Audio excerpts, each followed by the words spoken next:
नमस्कार साथियों, Abram classes के ऑनलाइन प्लेटफॉर्म पर आपका स्वागत है। आज हम पढ़ेंगे राजस्थान जीके के 3 सब्जेक्टों में से एक सब्जेक्ट राजस्थान ज्योग्राफी। ठीक है, तो आइए स्टार्ट करते हैं। सबसे पहले राजस्थान की ज्योग्राफी, जो कि राजस्थान की उत्पत्ति से स्टार्ट होती है।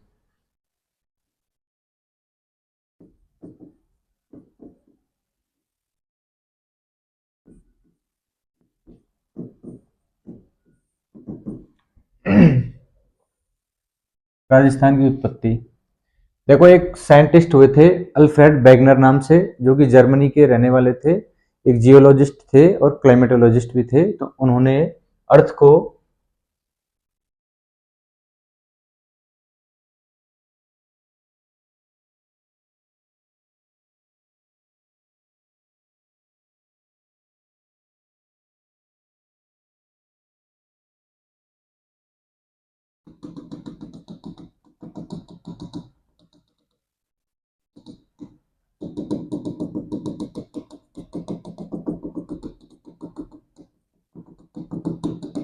अर्थ को 2 भागों में बांटा था।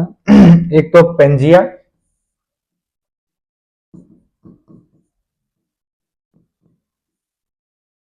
एक भाग था पेंथलासा।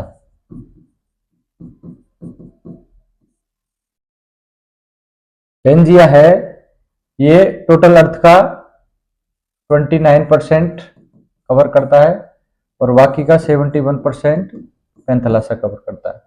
पेंजिया क्या है? महाद्वीपों के समूह को, महाद्वीप के जो समूह है उसको पेंजिया कहा अल्फ्रेड वेगनर ने, और महासागरों के समूह को क्या? पेंथलासा का। वैज्ञानिक कौन थे?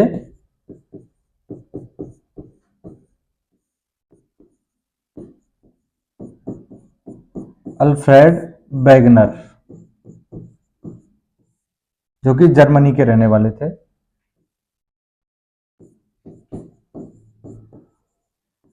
यूं तो बहुत सारे साइंटिस्ट हुए थे, बहुत सारे साइंटिस्टों ने कई अपनी अपनी थ्योरियां दी थी, लेकिन जो सबसे ज्यादा एक्सेप्टेबल थ्योरी है वो है अल्फ्रेड वेगनर की।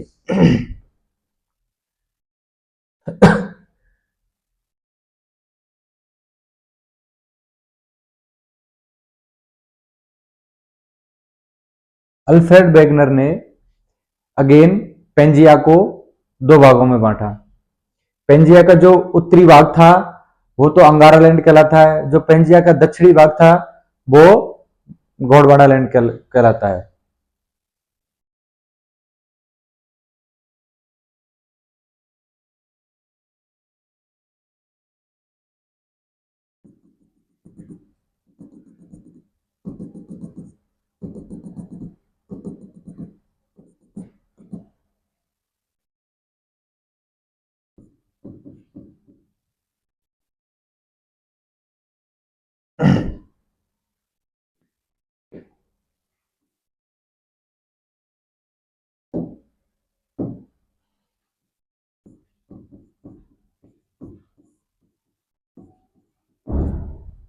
इसको शॉर्ट फॉर्म में उत्तरी भाग बोल रहा हूं, मैं लिख रहा हूं। यह है गोंडवाना लैंड।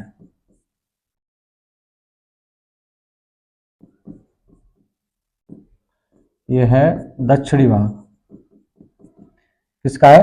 पेंजिया का। और जो ये बीच वाला भाग है इसको बोलते हैं टेथिस सागर। टेथिस सागर। ठीक है साथियों,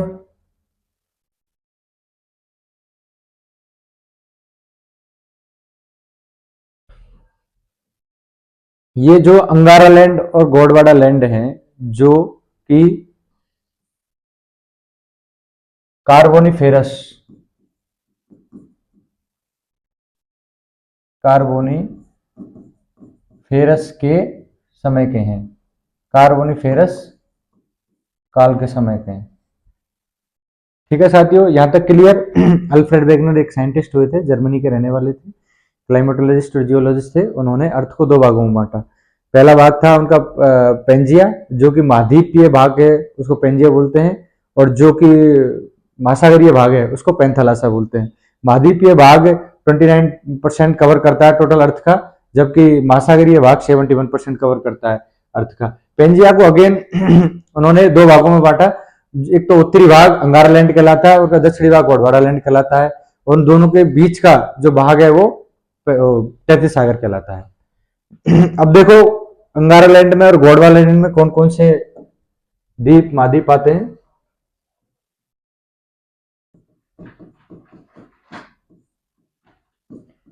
अंगारालैंड, इसको लॉरेंसिया भी बोलते हैं।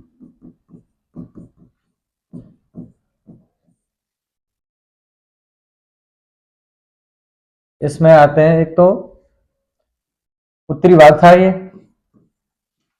पेंजिया का, ठीक है, तो इसमें कौन सा आएगा, उत्तरी अमेरिका,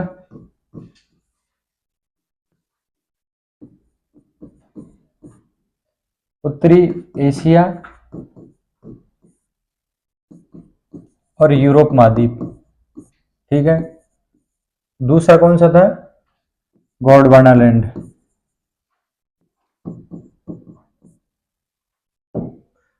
गोंडवाना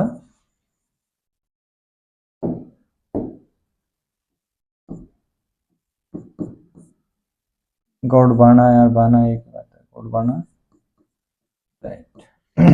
इसमें क्या आता है, ये दक्षिणी भाग था पेंजिया का। इसमें आता है दक्षिणी अमेरिका, दक्षिणी एशिया जिसमें कि अपना भारत आता है,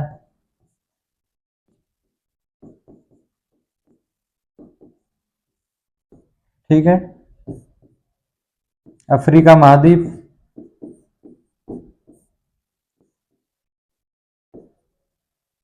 ऑस्ट्रेलिया महाद्वीप और अंटार्कटिका महाद्वीप।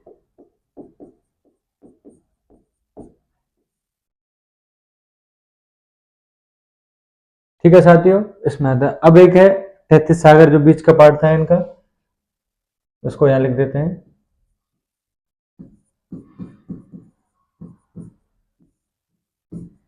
तैतीस सागर, अपन इसको क्यों पढ़ रहे हैं, क्योंकि अपन को राजस्थान की ज्योग्राफी पढ़नी है। इसके बिना राजस्थान की ज्योग्राफी अधूरी है। पहले पता तो लगेगा कि अपन को राजस्थान की उत्पत्ति कहां से हुई, कैसे हुई। इससे है एक तो हिमालय पर्वतमाला,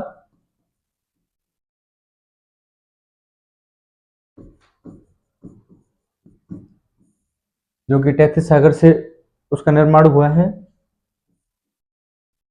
दूसरा है उत्तरी विशाल मैदान,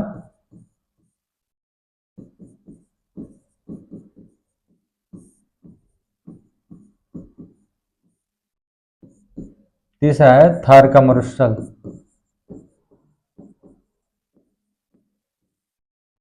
ठीक है साथियों, इतना समझ में आ गया। अंगारालैंड, इसको लॉरेंसिया भी बोलते हैं, ये पेंजिया का उत्तरी भाग है। इसमें उत्तरी अमेरिका, उत्तरी एशिया, यूरोप महाद्वीप आते हैं, जबकि गोंडवानालैंड दक्षिणी भाग है पेंजिया का, उसमें दक्षिणी अमेरिका, दक्षिणी एशिया, अफ्रीका, ऑस्ट्रेलिया, अंटार्कटिका महाद्वीप आते हैं। बीच का भाग है इन दोनों के बीच का 33 सागर है, जिसमें हिमालय पर्वतमाला, उत्तरी विशाल मैदान और थार का मरुस्थल आता है। ठीक है साथियों, अब पढ़ते हैं। ये क्लियर हो गया, ये राजस्थान की उत्पत्ति हो गई क्लियर। अब थोड़ा सा और आगे एक क्वेश्चन बनता है यहां से कि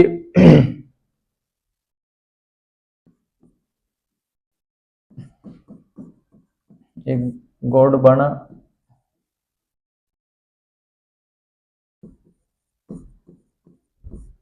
लैंड और ये 33 सागर, देखो इनसे तो बना है अरावली, ठीक है, हाड़ौती का पठार, जो कि अपन राजस्थान की ज्योग्राफी में पढ़ेंगे, राजस्थान के भौतिक प्रदेशों में ही पढ़ेंगे। हाड़ौती पठार 33 सागर में, इसमें क्या बन रहा था, उत्तर का विशाल मैदान और थार का मरुस्थल बन रहा था। तो उत्तरी विशाल मैदान और थार के मरुस्थल से अपना राजस्थान का मरुस्थली भाग बना है। और मैदानी भाग। ठीक है,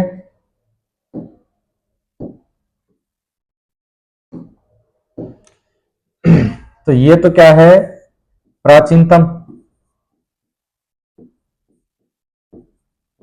प्राचीनतम भाग है।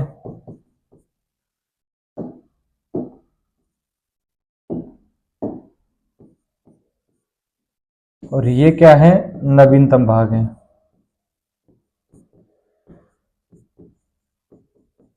अब यहां से एक क्वेश्चन बन जाता है कि निम्न में से प्राचीनतम ऑप्शन दे देंगे इनमें से कि नवीनतम भाग कौन सा है, प्राचीनतम सबसे प्राचीनतम भाग कौन सा है।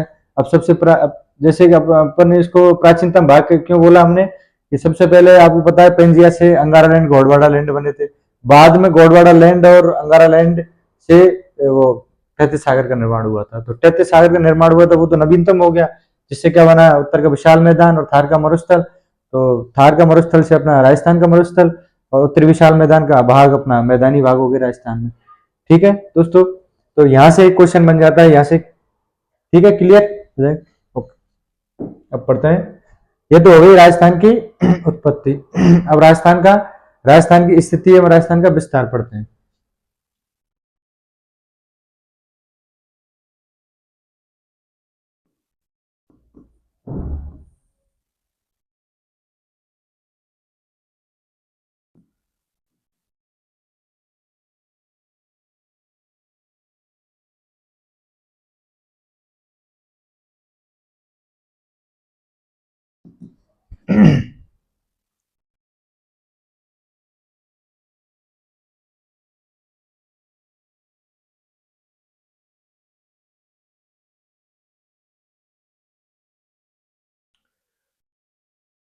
देखो, राजस्थान को दो भागों में बांटा है।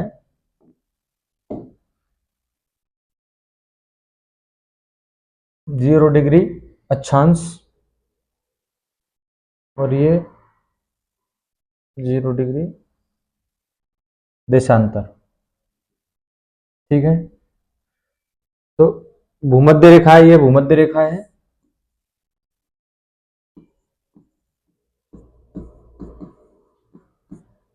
भूमध्य रेखा के उत्तर में उत्तरी भाग को, पृथ्वी के उत्तरी भाग को क्या कहलाते हैं, क्या कहते हैं, उत्तरी गोलार्ध। ठीक है, दक्षिणी भाग को क्या कहते हैं, दक्षिणी गोलार्ध। ठीक, इसके ये है ग्रीनविच रेखा।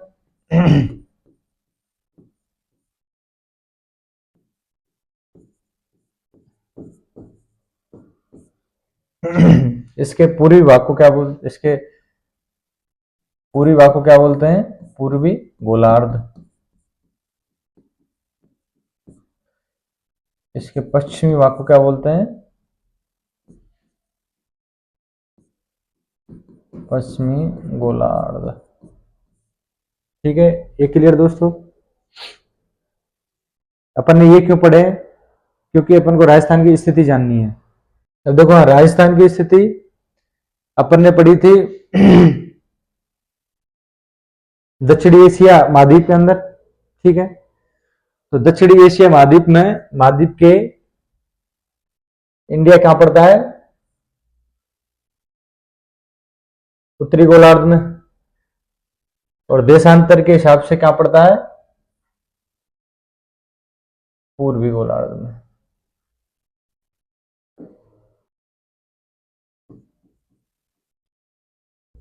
राजस्थान की स्थिति के साथियों, राजस्थान की स्थिति महाद्वीप के सापेक्ष कौन से महाद्वीप में पड़ता है, इंडिया और राजस्थान दक्षिणी एशिया महाद्वीप में।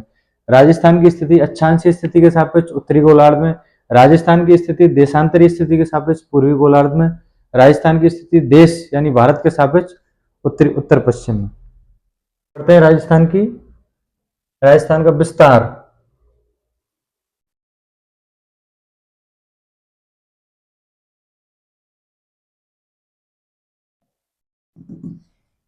राजस्थान का विस्तार पढ़ेंगे अपन। एक तो होता है अक्षांशीय विस्तार,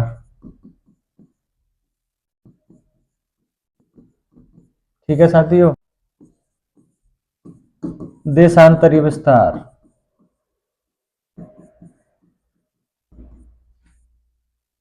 अपन अभी पहले पढ़ेंगे अक्षांश विस्तार।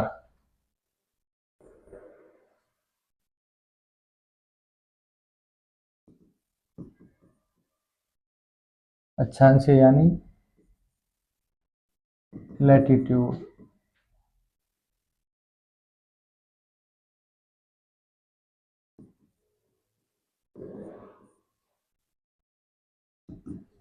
जैसा कि आपको पता है ये अर्थ, इसके मध्य से 0 डिग्री क्या गुजर रही है, भूमध्य रेखा।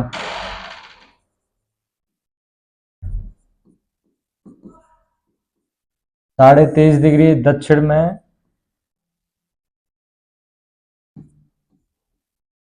मकर रेखा, 23.5 डिग्री उत्तर में क्या गुजर रही है, कर्क रेखा। ठीक है, तो साथ ही हमने बताया था कि भूमध्य रेखा के उत्तर में पड़ता है अपना, ठीक है, उत्तरी गोलार्ध में पड़ता है अपना राजस्थान, उत्तरी गोलार्ध में पड़ता है, तो जाहिर सी बात है राजस्थान की स्थिति कहीं ना कहीं इधर आएगी। 23 पॉइंट ये है तो इधर,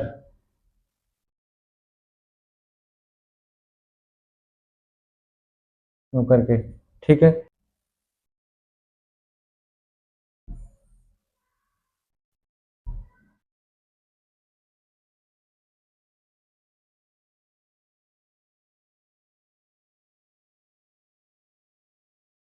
तीस डिग्री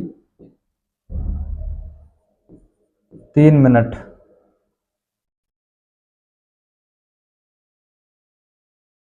उत्तरी अक्षांश,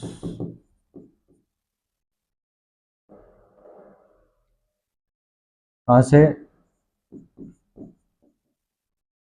बोरकुंडा जगह है, पड़ती है एक बांसवाड़ा में, ठीक है, वहां से गुजरती है। और कहाँ तक इसका, कहाँ तक जाती है, एक कोड़ा गांव पड़ता है श्री गंगानगर में,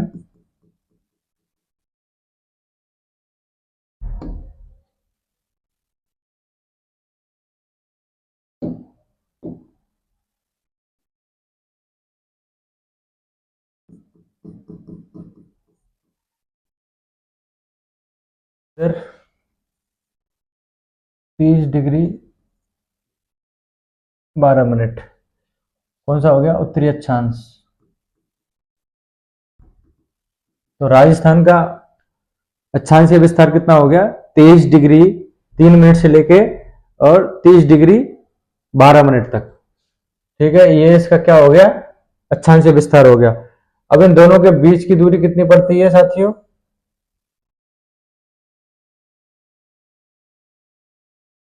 इन दोनों के बीच की दूरी है 826 किलोमीटर, ठीक है साथियों। ये हो गया राजस्थान का अक्षांशीय विस्तार। अब जो ये कर्क रेखा जो गुजरती है राजस्थान के बांसवाड़ा और डूंगरपुर शहर से, डूंगरपुर जिले से, तो कर्क रेखा के सबसे नजदीक जो शहर पड़ता है वो पड़ता है साथियों कुशलगढ़। अब देखो इसके बारे में थोड़ी कुछ इंपॉर्टेंट तथ्य पढ़ लेते हैं।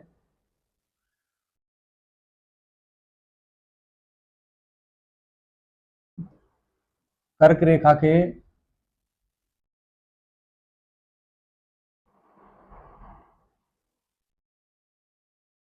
सबसे नजदीक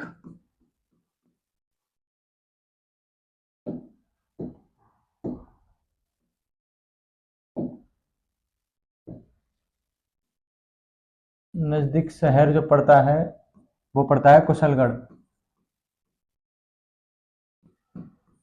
जो कि आता है बांसवाड़ा में।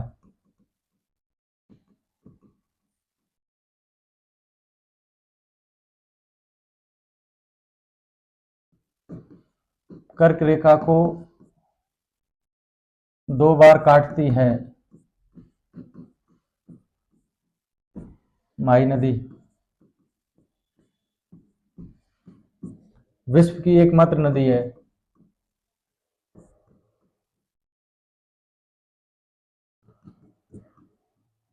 जो जो कि कर्क रेखा को 2 बार काटती है। ठीक है, देखो एक ट्रिक बता देता हूं आपको। माँ काली, ठीक है, माँ काली, ये हो गई, ये माही नदी हो गई माँ से, ये कांगो नदी हो गई, और ये हो गई लिम्फो नदी। कर्क रेखा को 2 बार काटती है, विश्व की एकमात्र नदी है माही। भूमध्य रेखा को 1 बार काटती है कांगो नदी, 2 बार काटती है, विश्व की एकमात्र नदी। और एक लिम्फोक नदी है जो कि मकर रेखा को 2 बार काटती है, विश्व की। ठीक,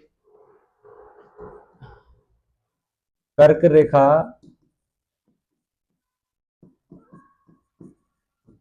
राजस्थान के डूंगरपुर एवं बांसवाड़ा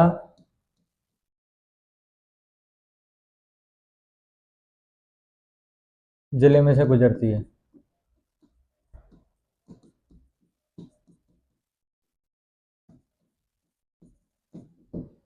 अब आपको पता है कि कर्क रेखा पर जो सूर्य की किरणें हैं वो सीधी पड़ती हैं। तो कर्क रेखा पर कौन कौन से अपने राजस्थान के जिले आ रहे हैं? एक तो बांसवाड़ा आ रहा है, एक डूंगरपुर आ रहा है। तो मुख्य रूप से जो मैक्सिमम पार्ट है वो बांसवाड़ा जिले का आ रहा है। तो आपको पता है कि कर्क रेखा पर है तो कर्क रेखा पर टेम्परेचर भी ज्यादा होगा। तो जून जो 21 जून है, 21 जून का दिन सबसे बड़ा दिन होता है।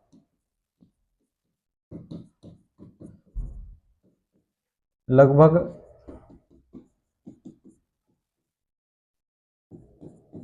13 घंटे 24 मिनट ऐसा करके। ठीक है, चलिए ये हो गया।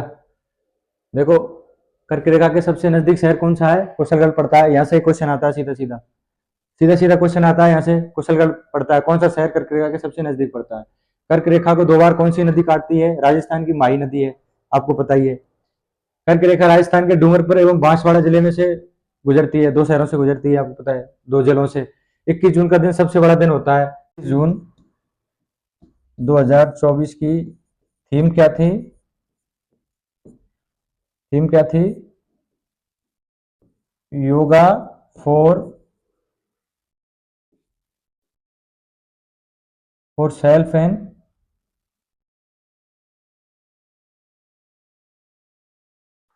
सोसाइटी। ठीक है, योगा खुद के लिए और सोसाइटी के लिए। ठीक है, ये इसकी थीम थी।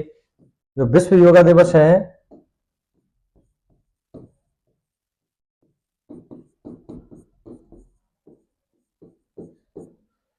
21 जून 2015 को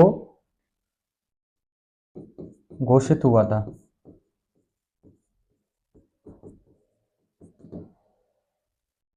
ठीक है साथियों, देखो हमने ये अच्छांश विस्तार पढ़ा था। देखो अभी आपको मैप में समझाता हूं मैं। ठीक है साथियों, देखो बांसवाड़ा ये पड़ रहा है, ये कितना कुछ यहाँ से कितना 23 डिग्री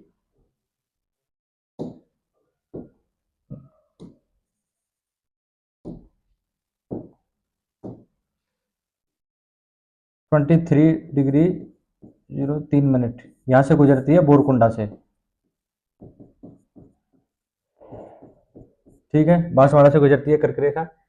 और इसका अक्षांश विस्तार कितना है? यहाँ पे एक कोड़ा गांव पड़ता है, 30 डिग्री 12 मिनट। ठीक है, उत्तरी अक्षांश, और ये भी उत्तरी अक्षांश। ठीक है साथियों, अब इन दोनों के बीच की दूरी, दो पॉइंटों के बीच की दूरी कितनी है? 826 किलोमीटर। ठीक है, ये अगर यहाँ से बोरकुंडा से कोणा गांव जैसल श्रीगंगानगर जाने में अपन को 826 किलोमीटर की दूरी तय करनी पड़ेगी। ठीक है, ये तो हो गया अक्षांशीय विस्तार। अब देखते हैं अपन, एक क्वेश्चन और आता है कि जो कर्क रेखा है,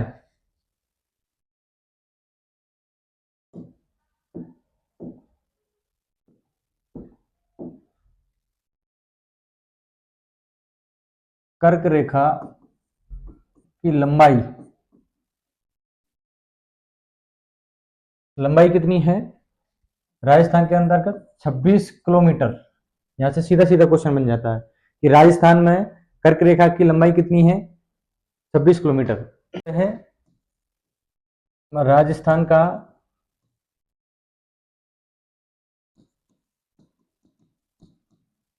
देशांतरीय विस्तार, जैसा कि आप जानते हो देशांतरीय विस्तार में यार, ठीक है, ये ग्रीनविच रेखा,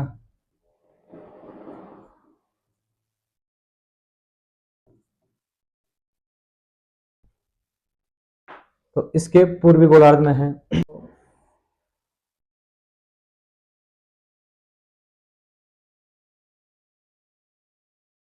पूर्वी गोलार्ध लिखेंगे इधर भी 78 डिग्री 17 मिनट पूर्वी देशांतर,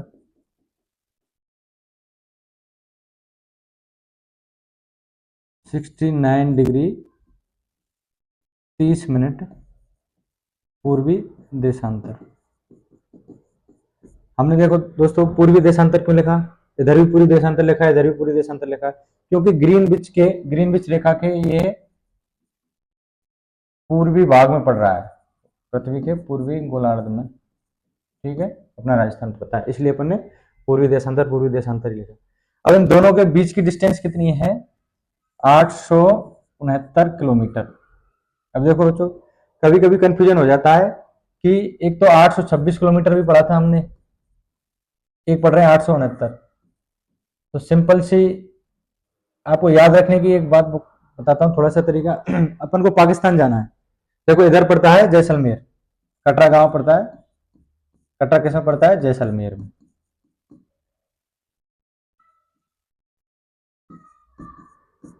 और इधर पड़ता है ये सिलाना धौलपुर में। तो अपन को पाकिस्तान जैसलमेर बॉर्डर से लग रहा है, तो अपन को धौलपुर से जैसलमेर जाने में, ये सोचो कि अपन को दूसरा देश जाना है, तो दूसरे देश में जाना है तो अपन को पता ही है कि ज्यादा दूरी तय करनी पड़ेगी, तो 869 किलोमीटर दूरी तय करनी पड़ेगी।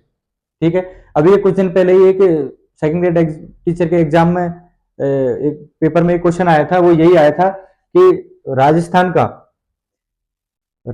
का जो किलोमीटर में जो अंतर है पूर्वी अक्षांश देशांतर में और पूर्वी देशांतर में, किलोमीटर में अंतर पूछा था। तो ठीक है, आप देख लो 869 और 826 किलोमीटर में कितना अंतर आ रहा है आपको पता ही है, 3। ठीक है, तो 43 किलोमीटर ये उसका आंसर था दोनों का, कि अक्षांशीय विस्तार और देशांतरीय विस्तार में अंतर पूछ लिया था, सीधा किलोमीटर में पूछ लिया था। ठीक है, तो 43 किलोमीटर। ठीक है साथियों, अब देखो ये देखा जाए देशांतरीय विस्तार राजस्थान का कितना हो गया? 78 डिग्री 17 मिनट में से 69 डिग्री 30 मिनट कटा दो। ठीक है, तो ये आ जाएगा अपना, ठीक है, 8 डिग्री 47 मिनट। ठीक है, पूर्वी देशांतर। ठीक है साथियों, ये क्लियर हो गया आपका राजस्थान का अक्षांशीय विस्तार, राजस्थान का देशांतरी विस्तार, राजस्थान की उत्पत्ति अब पढ़ते। ठीक है, यहां से यही क्वेश्चन बनते हैं कि अंतर देख लिया, कितना डिस्टेंस है, कितना देशांतरी विस्तार है, कितना अक्षांशीय विस्तार है, ये सारी चीजें। ठीक है, अब देखो एक चीज और बता देता हूं आपको कि 1 डिग्री देशांतर में कितने मिनट होते हैं? 4 मिनट। 1 मिनट देशांतर में कितने होते हैं? 4 सेकंड। ठीक है, इससे आप अपनी कैलकुलेशन कर सकते हो, आप अंतर वगैरह जो भी है डिस्टेंस कवर कर सकते हो।